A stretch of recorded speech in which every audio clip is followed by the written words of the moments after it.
Алдамшы өмір. Әңгіме авторы Жабал Ерғалиев.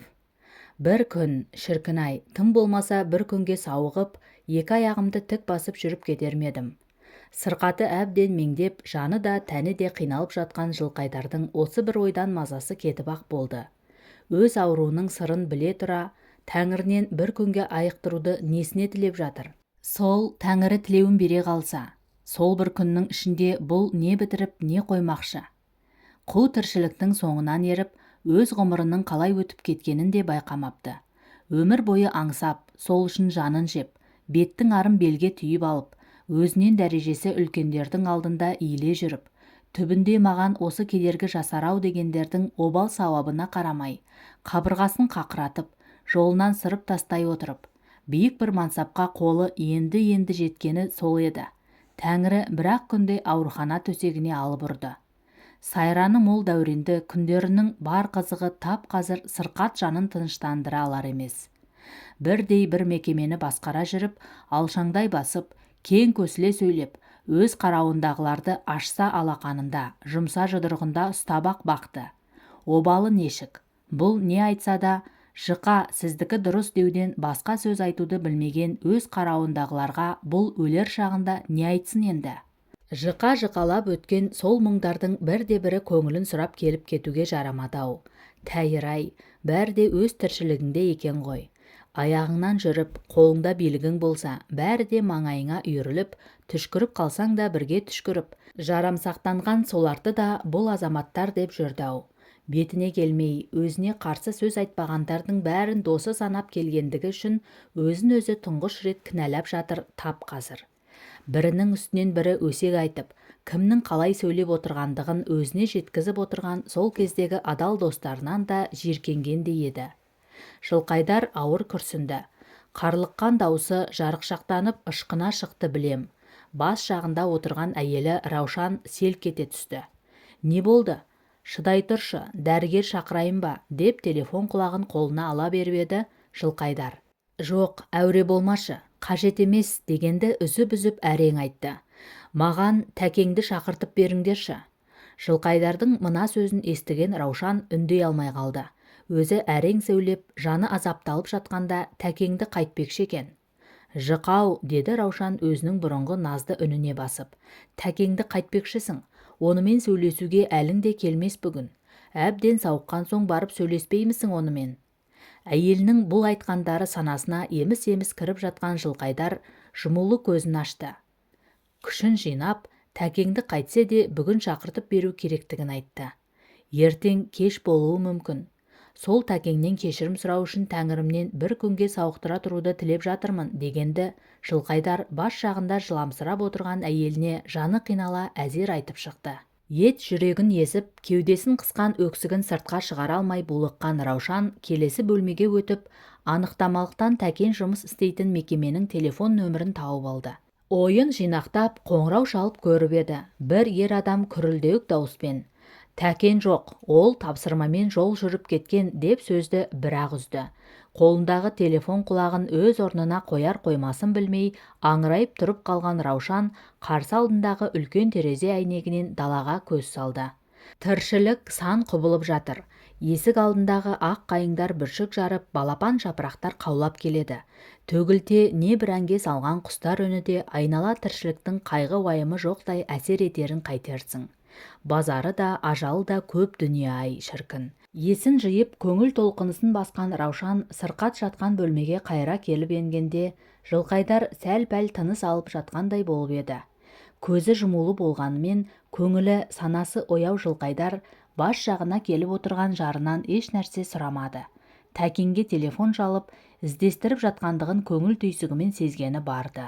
Өзінің шақыртқанына Тәкеннің келер-келмесі беймәлім нәрсе.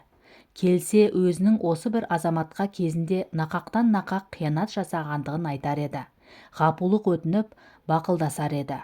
Ал енді өзінің сол қиянатын әлі де ұмыта алмай, Тәкен кек сақтап мұның алдына келмей қалса да, өмірінің ақтық сәтінде тәубесіне келіп, кешулік жасасып, жанын бір күпірліктен тазартқысы келетіндігі бір Тәңіріне аян.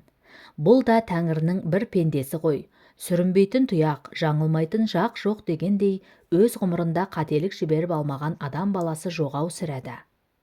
Қу тіршілік үшін алдап, арбап өмір сүруді үйренбесең, өзің біреудің жемтігі болар едің.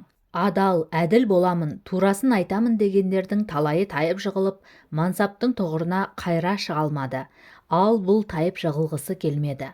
Айналасындағы тіршілікке сақтықпен сығалай қарай жүріп, биліктің басында отырғандардың көзіне түсе білді. Ақ сазандай толықсыған ақшыл жүзіне өң беріп тұратын бурыл шашты осы бір биязы жігіт жоғарыдағы басшыға да ұнап қалып еді. Білдей бір мекемеге бастық болып тағайындалатындығын білгенде Жылқайдар есі қалмай қуанып еді-ау. Бірақ жүректе жатқан сол алып ұшып тұрған қуанышын айналасына осыншама сездіргісі келмей бақты. Ондағы ойы партиялық мінездемеде жазылғанындай өзін сыпайы, ізетті адам ретінде көрсетудің амалы еді. Обалы нешік, сыпайы, ізетті көрініп солай-ақ болғысы келіп еді әуелде. Бірақ мына биік мансап дегеніңнің қызуы адамның ішінде бұғып жатқан қандай қасиетің бар, соларды шыдатпайды екен. Сол бұғып жатқан пәлелердің бірте-бірте оянып, ақыл есіңнен тандырып жібереді екен. Оның үстіне облысты басқарушының өзі бұған жылы шырай танытып тұрса, ақсақтамай көр кәне. Қарауындағылар болса болмасын, бұл келген күннен бері біреуі Жықа, біреуі Жылқайдар Мырзаевич деп асты үстіне түскендей күй кешуде. Мансаптың құлы болып өткенім-ау. Жылқайдар қинала жатып осыны мойындады. Бұл ақиқатты мойындамасқа амалы да жоқ еді. Тап қазір. Өзін де өзгелерді де алдап өмір сүргендігіне иланбасқа қайтерсің. Ауруы меңдеп жатып қалып еді. Мансабы, сол мансабына ғана бола бастарын шұлғып жүргендер көзінен бір-бір ұшып жатыр. Әлден уақытта көз алдына Тәкеннің бейнесі келді. Екі көзі от шашып, тайсалмай бұған тура қарап тұр. Аллай! Раушан шошынып қалды. Орнынан ұшып тұрып, Жылқайдардың жанына тақау келіп, маңдайынан шығып жатқан суық терді ақ сүлгімен сүртіп алды. Түс көрдің бе, шошындың ғой. Тәнінің жарасынан гөрі жанының жарасы есін алып бара жатқан Жылқайдардың санасында бір ғана Тәкен сайрап тұр еді осы қазір. Жықа, мен тірімін, міне. Билігің барда жұмыстан да, партиядан да қуғызып жіберіп едің. Өлген жоқпын. Не жазығым бар еді, айтшы кәне. Не жазығым бар еді, не жазығым? Не? Тәкеннің үнін құлағы анық шалғандай. Жанына Тәкен келіп қалған ғой деген болуы керек. Жылқайдар басын көтеріп, төсегінен тұруға әрекет жасады. Басын сүйей берген Раушанға. Тәкен қайда, деді үні үзіле. Әттең дүние-ай, қу тіршілік алдапсың-ау мені. Алданғаным емей немене. Өзімнің төңірегіме ылғиыма арақ құмар, жағымпаз, жарамсақтарды топтастырып, солардың пікірімен ғана санасатындығымды, кемшілігімді бетіме айтқан Тәкен-ау. Сені неге ғана қас көріп кеттім екен? Әттең шіркін, бәрі де кеш енді. Апырау, балама Алматыда операция жасайын деп жатыр. Соған баруым керек дегенде неге ғана сені жұмыстан босатпадым екен, Тәкен? Осындай бір сұраулы көп күйкі тіршіліктің қай сауалына жауап берерсің? Жауап та берер-ау. Бірақ оның ендігі арада кімге қажеті бар? Бірақ ақиқатты мойындап барып та өмірден өту керек шығар. Олай болса мойындайын. Тәкен, мойындайын. Мен саған қиянат жасадым. Жазықсыз болсаң да қаралап, тереңге батырып жібердім. Мойындаймын, мойындаймын. Тынысы ауырлап жатқан Жылқайдарға жедел жәрдемнің дәрігерлері ине салып, түрлі ем жасаған болып жатыр. Бұрын дәрігерлер келгенде желпініп, қуанып қалатын ол бұл жолы көзін де ашқан жоқ. Мосқалдау біреуі сырқаттың тамырын ұстап, біраз уақыт отырып алды. Тамыры соғып жатыр. Баяу, бірақ баяу да болса соғып. Ет жүрегіне қан жеткізіп беріп тұр әзірге. Осынау тамыры, осынау жүрегі соғып тұрған сәтте мансапқа арбалып алдамшы ғана өмір сүргендігін мойындай білді. Өз ғұмырында өз қателігін мойындап көрмеген жан үшін мұның қаншалықты азапты екендігі бір өзіне ғана мәлім. Қайдан оңай болсын, сол қателіктерін мойнына салып, көзіне көрсетіп беремін деп жағаласқан талайлардың біреуі Тәкеннің өзін майлы табаға салғандай шыжғырып, шырылдатып қоя берген жоқ па еді? Әй Тәкен-ай, өзіңде де бар еді-ау енді. Өлер бала молаға қарай жүгіреді демекші, Жылқайдар Мырзаевичтің кемшілігін, қателігін айтып, Обкомға несіне ғана арыз жазып едің? Отқа май құйғандай болған сол оқиғадан кейін саған не істеуім керек еді, Тәкен-ау? Жанын жегідей жеп жатқан толассыз сауалдар мен түпсіз ойлардың азабы Жылқайдарға ауыр тиіп жатыр. Тап қазір Тәңірі сауықтырып жіберсе, көктен іздесе де Тәкеңді тауып алып, кешулік сұрар еді. Бірақ бұған Тәңірі босатар ма? Тегінде жер бетінде екі аяғыңды тең басып жүргеніңде қателесе көрме. Сүрін, өз маңдайыңды тасқа соқ, жардан құла, өз омыртқаң үзілсін. Бірақ өзің теңдес екі аяқты адам баласына қысастық жасама, жамандық ойлама. Бұл оның өзегін өртеген өкініші еді. Бір өкініші, бір үміті қосарлана жүрмесе, мына өмірдің несі қызық? Өкінеді әрине. Сол Тәкеңмен тіл табыса қоюы керек еді. Өкініші осы міне. Ой, Жылқайдар Мырзаевич, сіздей адамды жазып жүрген Тәкен сияқтылардың шляпісін теріс айналдырып жібермейміз бе? Ол кім, сіз кім? Оның үстіне обкомдағы ана кісінің өзі бар. Жанына жақын тартып жүргендерінің бұл сөзі Жылқайдар Мырзаевичтің пәс болып қалған көңілінің бір үмітін оятып еді. Расында да, айналасындағылардың бәрі сөзін сөйлеп тұрса, бұл неден қорықсын? Жоғарыда ана кісі ол отыр. Осы бір үміт мұны қиянатқа бастап еді. Қайткен күнде де Тәкенді жұмыстан қуу керек деген ой билеп алды санасын. Бірақ ол оңай жау еместігін де білмеді емес, білді. Жігіттер аман болса, бір амалын табармыз деген үмітпен ол ақиқатқа қарсы әрекет жасауға кіріскенді. Я, сол бір жиналыс. Құрып қана кеткір-ай, сол жиналыс өткен күн менің ар алдында қылмыс жасаған күнім екен-ау. Жағына пышақ жанағандай жұқа өңді, шынысы қара көзәйнегін үнемі тастамай тағып жүретін обкомның жауапты қызметкері Жәлел Асайнович бұл басқарған мекеме партия ұйымының жиналысына Тәкен жазған арыздың қорытындысын мәлімдеп тұр. Қайсы бірі есте қалсын, әйтеуір Тәкен көрсеткен біраз жайдың анықталғандығы сөз болды. Обком бюросы Жылқайдар Мырзаевичқа сөгіс берді дегенді ол нығарлай айтты. Тәртіп бойынша жиналысқа қатысушылар обкомның ұйғарымын ескере отырып, мұның қылығын талқылаулары керек еді. Обалдары нешік, бірде-біреуі бұған бәлен деп ауыз ашқан жоқ. Сөйлегендердің біразы сол арада Тәкенге бас салсын. Сен неге арыз жазасың? Жалақорсың, пәле қуған оңбаған адамсың. Тәкеннің өзін жұмыстан қуып жіберу керек. Бәрінде мен білемін деп үнемі көкірек керіп, өзінің айтқанына көнгісі келмегендерге жұдырғын ала жүгіретін Нұржанның осылай деуі мұң екен, тобыр шу ете түссін. Нұржан дұрыс айтып тұр. Тәкен оңбаған, жұмыстан қуу керек. Осы бір сөздер құлағының түбінде жаңғырып тұрып алды. Жалын атқан ішкі қызуынан кебірсіп қалған еріндерін тілімен жалай бастап еді.